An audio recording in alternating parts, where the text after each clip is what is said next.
Ayan, malapit nang maluto ang aking creamy maha blanca. Ayan, sarap-sarap niyan. Wow! At maraming gatas ito. Merong cheese, merong cream of corn.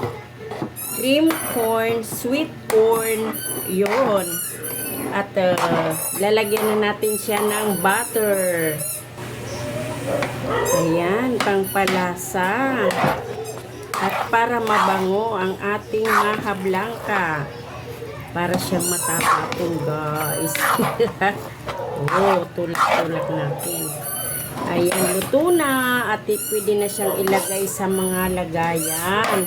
Wow. Maganda kapag ka mayroong butter. Kasi para makintab yung ating maha blanca. At malasa.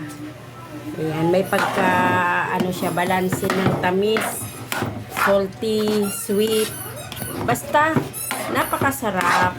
Siyempre, yung mga gustong mag-order, mag-message lang kay Ma'am Shi.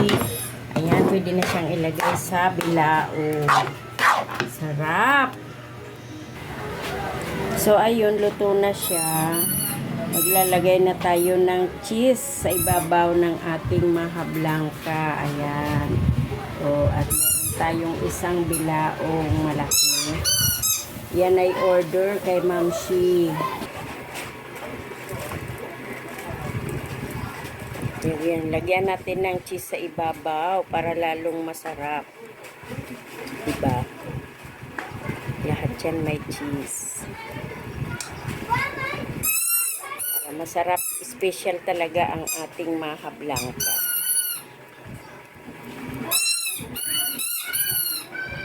Diba? Yummy! Ayan, message lang kay Ma'am Shi yung mga gustong mag-order.